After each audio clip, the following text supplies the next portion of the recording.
que quiera venir a derribarnos, quiera venir a acabar con nosotros, quiera venir esta tormenta a sacarnos de lo que ya nosotros hemos empezado. Amén. Nosotros tenemos que tener la convicción de estar firmes en el nombre de Jesús. Eso hizo el Señor ese día. El maestro, ¿qué hizo? ¿Qué hizo Jesús? ¿Qué hizo Jesús ese día? Jesús usó una experiencia común para enseñar a sus discípulos una lección no común. ¿Cómo es esto, amada? ¿Cómo es este rompecabezas que está diciendo? Amados, Él usó esa experiencia común. ¿Qué era esa experiencia común? Esa tormenta siempre se veía allí en Galilea. Siempre esas tormentas venían. Y Él usó esa experiencia tan común para enseñarle a sus discípulos una lección no común. Amén. Ahí Jesús iba a probar la fe de sus discípulos. Ahí Jesús, como hace con nosotros, cuando vienen esas tormentas, cuando vienen esos vientos contrarios a tu vida, ¿tú qué haces, amado? Tú te desesperas. Tú no quieres que esa tormenta esté sobre tu cabeza. Tú no quieres. Tú te desesperas. Pero nosotros tenemos que confiar en el Señor, que Él no nos deja solo. El Señor no nos deja nunca solo. Así estemos en la situación más contraria de nuestras vidas, porque vienen vientos contrarios, amados, a nuestras vidas, que nos quieren derribar. Esta enseñanza me la regaló el Señor en una época cuando en mi vida, en mi casa, en mi hogar, vinieron estos vientos contrarios. Y yo recuerdo un día vine a este lugar a orar, y aquí el Señor me regaló esta palabra, esta enseñanza. Yo lo aplico a mi vida, porque realmente el Señor está al control de nuestra vida. Por mucha tormenta que tú sientas que te está sobre tu vida, Él tiene el control. El Señor Jesucristo dice eso, ¿verdad? Que una tormenta en Galilea es el prototipo de una tormenta en nuestra vida. ¿Por qué? Porque en Galilea había mucha tormenta. En Galilea siempre se presentaban esas tormentas, como se presentan las tormentas en nuestras vidas. Era común. Una tormenta en Galilea era común. Como llegar las tormentas a tu vida y a mi vida. Es común, amados, ¿sí o no? Que lleguen esas tormentas. Que uno no quisiera que llegaran, pero ellas llegan. Ese día sabemos que Jesús terminó de alimentar, ¿qué dice la palabra? A 5,000 hombres, no contando a los niños ni a las mujeres, ¿verdad? Y cuando esto hubo acabado, Jesús quiso retirarse, pero la multitud le seguía. ¿Por qué le seguían las multitudes a Jesús? ¿Por qué? Porque la multitud quiso atrapar a Jesús para convertirlo en rey. Ellos querían agarrar a Jesús y convertirlo en rey a la fuerza. Pero Jesús sabía que Él no vino al mundo a ser rey, sino a ser salvador. Aleluya. Él no vino a ser rey, Él vino a salvarnos. Aleluya. Y Jesús se les escapó. Los desmotivó de nuevo y Él se escapó. ¿A dónde fue a tener? A las montañas, a los montes altos. Se fue hasta allí a orar solo. Eso dice la palabra. Vamos a ver allí Juan 6, 14, 15. Juan 6, 14, 15. Entonces los que estaban aquellos hombres entonces, viendo la señal que Jesús había hecho, dijeron: este verdaderamente es el profeta que había de venir al mundo. Pero entendiendo Jesús que iban a venir para apoderarse de él y hacerle rey, volvió a retirarse al monte él solo. Si ve, hermanos, que ellos querían agarrarlo, por eso lo siguieron. ¿Por qué? Porque esta gente, dice la Escritura, estaban esperando a un profeta. Ellos estaban pendientes de que vendría un profeta que haría lo que hizo Moisés. ¿Qué fue lo que hizo Moisés? Moisés alimentó a Israel durante mucho tiempo con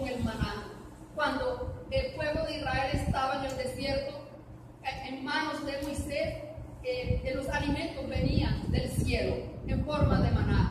Entonces, cuando ellos vieron todos estos milagros de la multiplicación de esos panes y de esos peces, ellos dijeron: oh, este es el profeta que nosotros estamos esperando, este es el profeta que nos ha de alimentar con pan.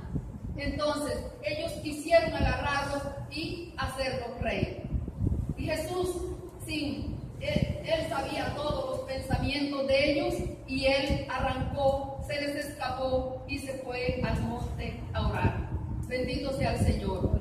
Gracias te damos, Padre, por tu palabra, porque Jesús, como le digo, Él deshizo esos planes forjadores de rey. Por eso, porque Él no vino a ser rey, Él vino a salvarnos. Jesús vino a salvarnos. Jesús, ahora en su segunda venida, es cuando Él va a venir como rey y no como siervo. Él va a venir con poder y gloria. Ya no va a venir humilde como siervo. Él viene con toda. Él viene con su ejército. Él viene con los suyos.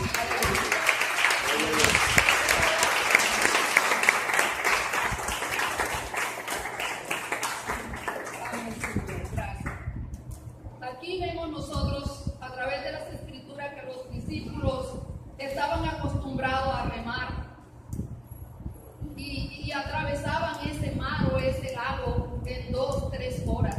Ellos estaban acostumbrados a hacer eso. Pero esa noche se habían encontrado con una de las peores tormentas de Galilea. Habían remado 7-8 millas y no habían adelantado. Habían remado 7-8 horas, no habían adelantado sino unas 3-4 millas. No habían podido porque estaban batallando contra vientos contrarios. ¿Cuántos de los hermanos han batallado con vientos contrarios? Amén. Nos agotamos, ¿cierto? Nos cansamos. Decimos: ya no puedo más, Señor. ¿Hasta cuándo? Ya tú no me estás viendo. Tú no estás mirando como yo estoy, Señor. Ya no tengo fuerza. Son vientos contrarios que han venido a mi vida a terminarme. Y Jesús llegó, ¿verdad? En ese momento, Jesús dice que los discípulos remaban atravesando al mar de un lago a otro, pero esa noche no habían podido lograrlo. Dice que habían venido vientos, fuertes vientos del monte de Hermón. Ese es un monte muy alto, dice más o menos, la geografía dice que es una altura más o menos de 2.800 metros de altura. Y de allí dependen cordilleras y dependen todos esos vientos, hasta nieve cae allí. Entonces, ese día Jesús permitió que esos vientos fueran muy fuertes. Él quería probar a sus discípulos, y por eso Él dice la enseñanza que Él usó una experiencia común para enseñar una lección no común a sus discípulos. Nosotros, amados, cuando nos encontramos en estas condiciones en las que estaban los discípulos, realmente ya nosotros decimos: Señor, ya no aguanto más. Hasta aquí llego, nos vamos a ahogar, me voy a hundir, ya no llego más. Y dice que los vientos venían de ese monte, el monte Hermón. Yo sé que ustedes lo han leído, saben lo que es el monte Hermón en ese lugar. Allí pienso de que está muy como dominando mucho lo que es este lago, y por eso la tormenta se hizo muy fuerte esa noche en la vida de los discípulos. Dice ahí que en medio de su angustia, cuando los discípulos estaban muy angustiados, ¿verdad? Jesús vino. Él apareció exactamente en la cuarta vigilia de la noche, según las escrituras, por ahí 3 de la mañana. Él apareció en esa hora oscura de ellos, cuando ya ellos dijeron: perecemos, ya no hay quien nos salve, el Maestro no está con nosotros. Pero aquí hay un asunto, amados. Mientras Jesús estaba en el monte orando, sus ojos lo podían ver. ¿Cuántos creen que Jesús nos está viendo? Amén. Amén.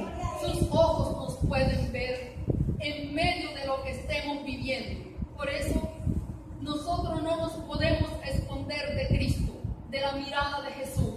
Por muy listo que tú quieras ser, por muy listo que el pecado te quiera envolver, y tú dices, oh no, es que nadie me está mirando. Sí, hay alguien que te está mirando. Hay alguien que nos está mirando, amados.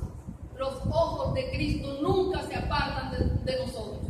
Ahí están. Amén. Entonces, ellos no podían ver a Jesús cuando estaban allí en medio de esa tribulación, de esa tormenta, pero los ojos de Jesucristo sí podían verlos a ellos. Cuando Jesús llega en la cuarta vigilia de la noche, en la hora oscura, cuando ya ellos no tenían fuerzas, ellos vieron a Jesús y tuvieron miedo. Ellos se atemorizaron. Ellos ya estaban, ellos dijeron, hasta aquí llegamos, como decimos nosotros los costeños. Hasta aquí llegamos, ya de aquí no somos más nada. O sea, habían perdido toda fe, ya no más. De todas maneras, Jesús llega a ellos, ¿verdad?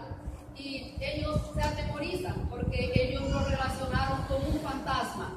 En esa época también creían en los fantasmas, no es ahora. O es que yo creo que por allá por un callejón sale un fantasma.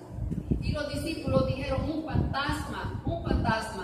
Pero luego cuando Él les habló, ellos recobraron el ánimo.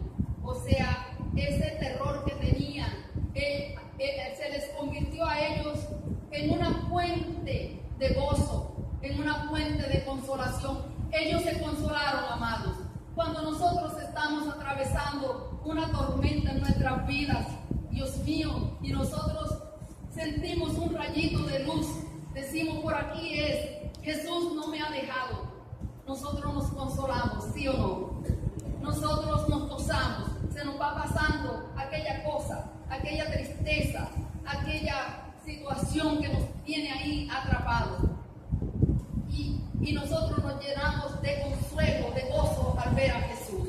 Y Él llegó en ese momento a rescatarlos de ese lago tempestuoso. Era una tempestad horrible. Ahí dice la peor de Galilea. Pero fue porque el mismo Señor Jesús lo quiso hacer para probarnos. Él nos prueba también, amados. Ahora, ¿por qué estaban los discípulos en esa situación? ¿Por qué sería?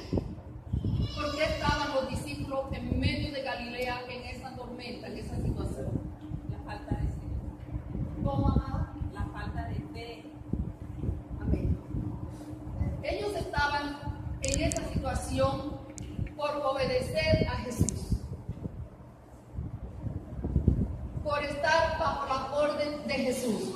¿Por qué? Porque Él les dijo, suban a la barca y atraviesen el mar. Ellos obedecieron. Y por ese motivo, hermano, a veces nosotros, por obedecer a Jesús, vienen grandes tormentas a nuestras vidas, vienen pruebas. Tú dices, oh Señor, pero es que te estoy sirviendo. ¿Y por qué esto ha venido a mí? ¿Por qué mi familia se ha dispersado? ¿Por qué mi matrimonio no funciona? ¿Por qué me quedé sin empleo? ¿Por qué esta salud está amenazando mi estado emocional y físico? ¿Por qué? Por obedecer a Jesús.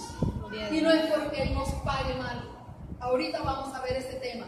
Jesús no nos paga mal cuando nosotros le servimos con una fe grande. Amén. Nunca nos paga mal. Pero sí nos prueba, porque nosotros tenemos que ser probados, amados. Nosotros tenemos que ser refinados como el oro para un día poder pasar esa prueba de fuego. Gloria a Dios.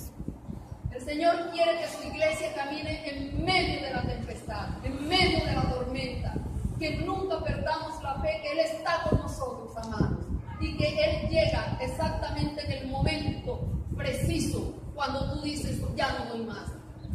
Él está ahí porque te está mirando. Él te está mirando. Y nosotros, amados, como te digo, nosotros perdemos por momento ese ánimo. Una tormenta, usted se puede imaginar, solamente póngase usted a pensar cómo sería esa tormenta en medio de ese mar. La presión del viento, las olas, la barca, no sé ni cómo esa barca resistió tanto, ¿verdad? Y ellos allí remando contra esos vientos contrarios, amados, se quedaron sin fuerza y dijeron, hasta aquí llegamos. cómo sobrevivir a una tormenta. Es la enseñanza que el Señor tiene hoy para nosotros. ¿Por qué? Porque nosotros, como les digo, en medio de que le buscamos, en medio de que asistimos a esta congregación, nosotros atravesamos por estos momentos de tormenta. El Señor es grande, hermano, y maravilloso. Jesús dice que Él llegó ahí en Mateo 14:27. Dice que de inmediato Pedro escuchó esa voz.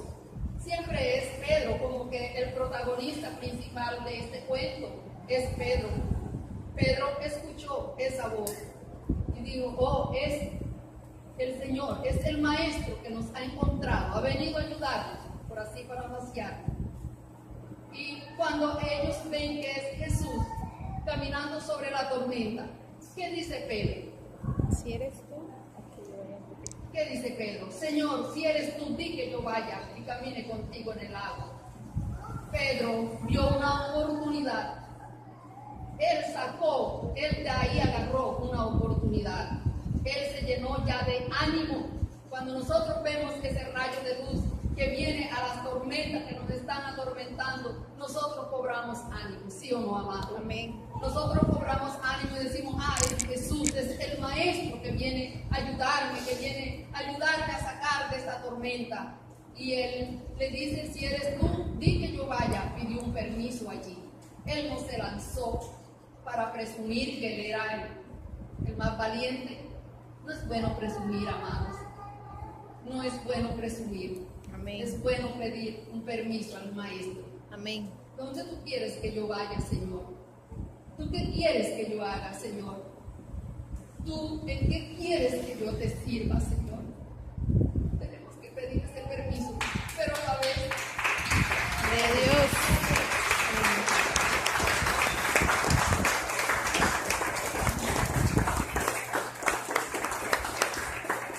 Aleluya, Señor. Pero a la vez ser diligente. Jesús dijo, ve. Solamente esta sencilla palabra. Qué hermoso y fiel es el Señor. Amén. Con una sencilla palabra, Él nos acepta. Y además, le agradó al Señor. Eso agradó a Dios de saber que Pedro tuvo esa fe de que él también podía caminar sobre la tormenta junto con él. Y eso lo agradó. No hay cosa que agrade más a Dios que la fe. Y eso lo agradó a él y le dijo, ve, ¿verdad? Cuando Pedro entra al mar junto con Jesús, dice que caminó muy poquito, porque él allí tuvo miedo.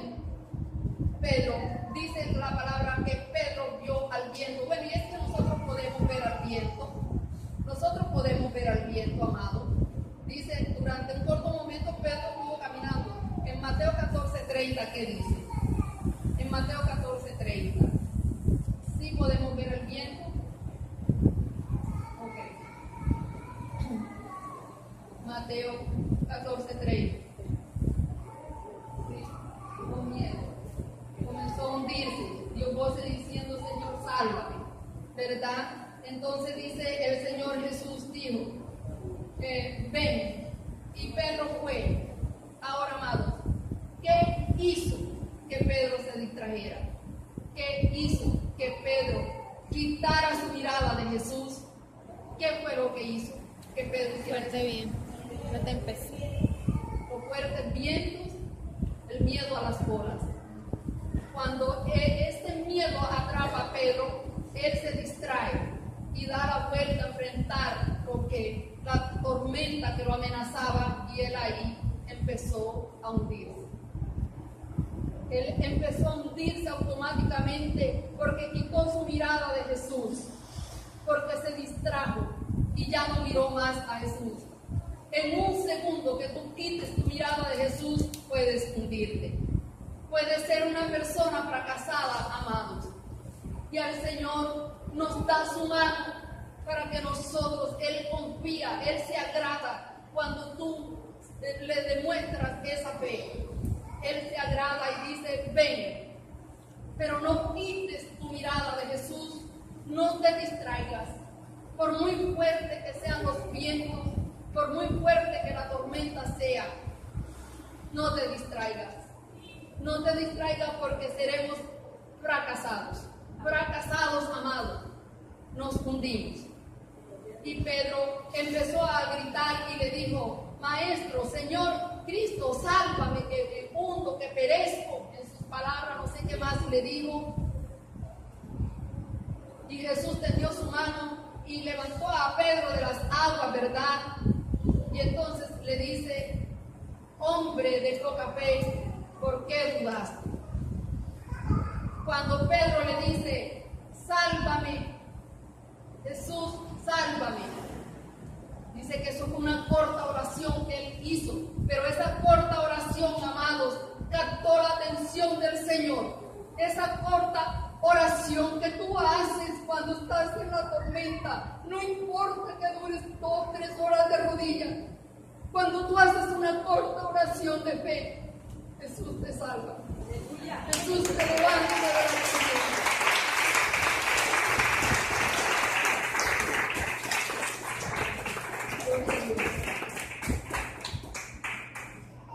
Y el Señor lo levanta de allí y le dice: hombre de poca fe, ¿por qué has dudado? El Señor espera de nosotros, amados, de que nuestro caminar sea recto, nuestro caminar con el Señor, venga lo que venga. Sé que nosotros todos aquí sabemos a lo que me estoy refiriendo, a estas tormentas de la vida que se nos presentan. Yo creo que no hay una sola persona en el mundo, no aquí, que no haya pasado por tormentas. Nosotros, permítame contarle un pequeño testimonio en medio de la palabra. Mi familia, allí en la pantalla, en Hebreos 11:8, ¿qué dice sobre la fe? Por la fe. Abraham, siendo llamado, obedeció para salir al lugar que había de recibir como herencia, y salió sin saber a dónde iba. Amén. Eso lo hizo la fe. Dice que Abraham manifestó su fe al Señor a través de la obediencia. O sea, él le obedeció de salir de su casa en Ur. Él salió por fe y por obediencia. O sea, la fe y la obediencia van de la mano. Porque, amados, recuerden que es un fruto del Espíritu Santo. La fe, la obediencia, la obediencia van de la mano. Entonces, Abraham sale de allí, de su casa, por fe y por obediencia a Dios. Y dice que él peregrinó, o sea, él salió, él peregrinó por tierras desconocidas, ¿verdad? Ustedes lo saben, él peregrinó, él salió, él no le dijo: oye, vete, hermano, por ejemplo, el hermano Aquilano, coge a tu familia y te vas a Cali a predicar. Él no le dijo eso. Él le dijo: vete. Y él salió a peregrinar, dice la palabra. Él salió a peregrinar por tierras desconocidas. Y vivió él vivió por largos años en la tierra prometida, amado, como extranjero. Él vivió en la tierra prometida como extranjero. ¿Dónde vivía él? En tiendas temporales. Pero ahí vemos algo en Abraham, ¿verdad? ¿Qué fue lo que él hizo? Él tuvo paciencia y esperó. La paciencia, un fruto del Espíritu Santo. Él no se impacientó en la verdad y la vida. El Señor Jesucristo, Él vino a eso, a abrirnos camino, a que nosotros sigamos, amados, y no nos detengamos.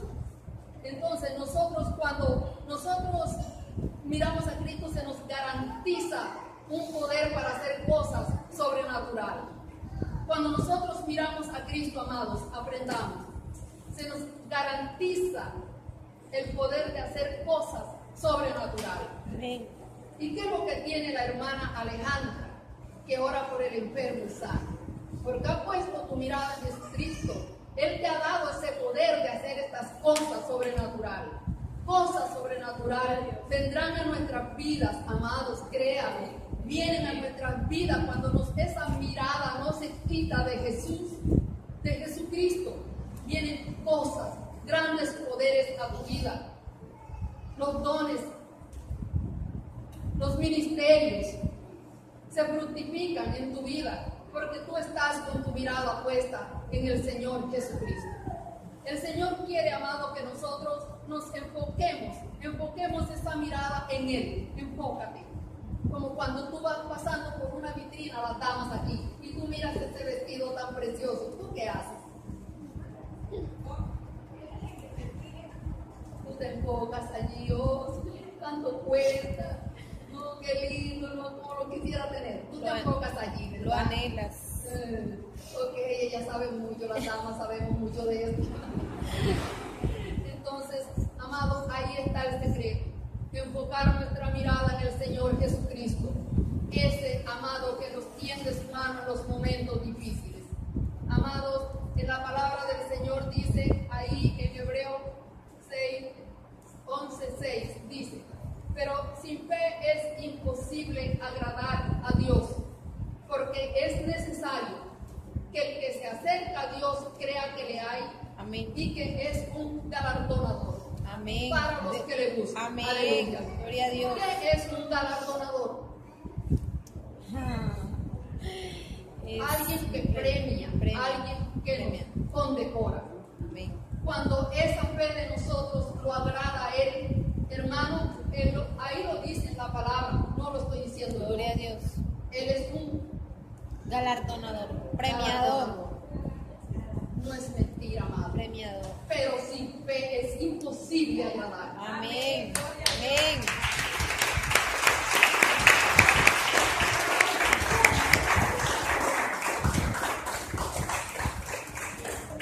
Amados, y no hay nada que agrade tanto a Dios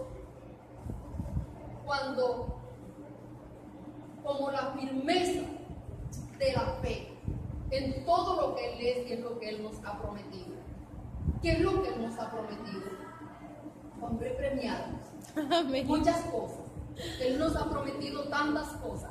Entre ellas aquí, según el versículo, Él nos va a premiar. Él nos va a condecorar. No lo dudes, amado. Pero tenemos que tener una fe intrépida, una fe genuina. Porque no podemos agradarlo a Él sin fe. Por eso Él se agradó de Pedro cuando éste dice: Señor, si eres tú, di que yo vaya. Oh, eso le agradó al Señor. Eso dijo Él: ven. Gloria a Dios. Y lo premió diciéndole: ven, tú puedes, ¿verdad? Porque Él se agradó de la fe que Pedro le manifestó. Oye, tú sabes lo que es una tormenta para uno humano, decir: yo también puedo caminar sobre las aguas con tremendas olas y tremendos vientos contrarios que estaban tan revueltos. Dijo el Señor: oh, Pedro tiene fe, ve.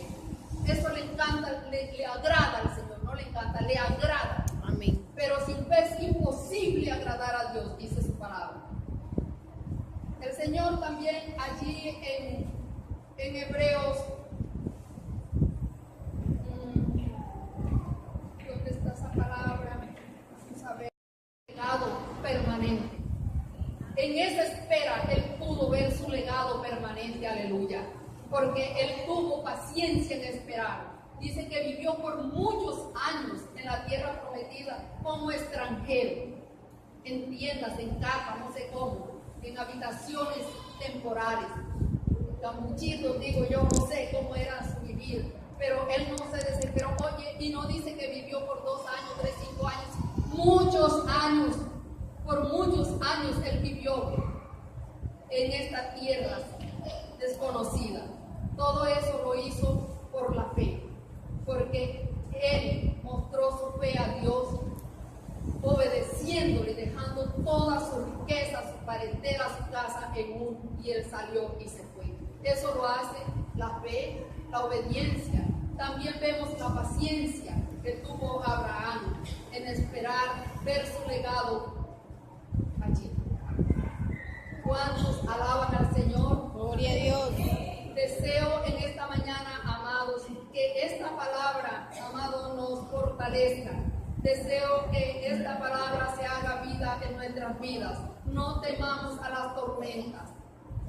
Cualquier tormenta que esté sobre nuestras cabezas está bajo los pies de Cristo. Amén.